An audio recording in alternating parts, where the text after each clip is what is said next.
মালিশ করে ম্যাসাজ করে যা ঠিক করার করেছে, কিন্তু এই ক্রেডিটটা তো আমি দেবীকে দেব না। অনিকেত, আজকের দিনটা তো খুব আনন্দের।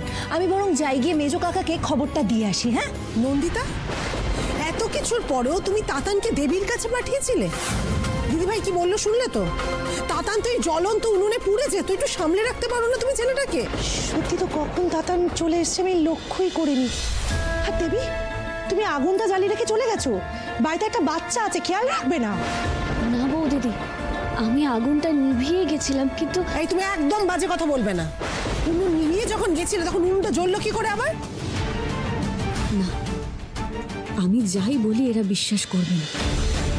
তাতান রক্ষা পেয়েছে, গিন্নিমা ঠিক হয়েছে, আমি আর কিচ্ছু চাই না। আমাকে যে যা ভাবে ভাবুক।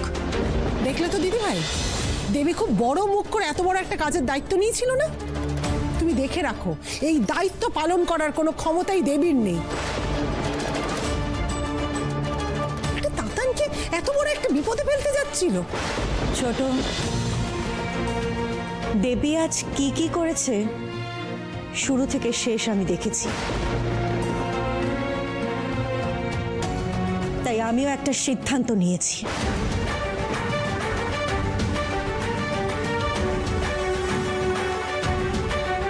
দেবী, এসো আমার সাথে। কি হলো? গিন্নিমা কি আমাকে ভুল বুঝলো?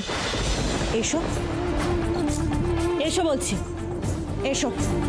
মামি ঠাম্মি, দেবী দিদিকে কোথায় নিয়ে গেলে গো? মামি ঠাম্মি, তোর কি দরকার বেটা?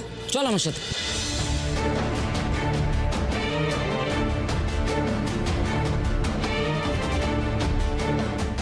এইবার দেবী উচিত শাস্তি পাবে। গিন্নিমা সাবধানে। গিন্নিমা আমার কথাটা একটিবার শোনো। গিন্নিমা শোনো না, আমার কথাটা শোনো না।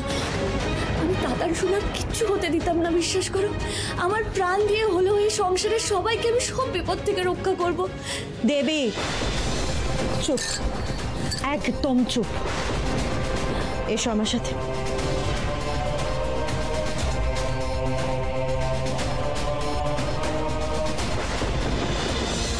কি ব্যাপার, দেবীকে ঠাকুর ঘরের দিকে নিয়ে যাচ্ছে কেন?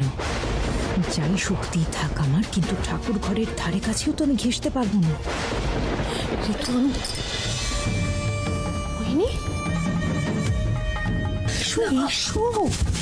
আরে বাবা, এসো চলো।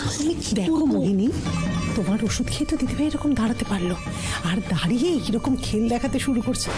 চলো দেখবে। কি করবো আমি, কি করবো ছোট আন্টি? আমি তুমি আমাদের সাথে যাবে, আমরা যা করবো তুমিও তাই করবে। চলো চলো, আমরা চলো।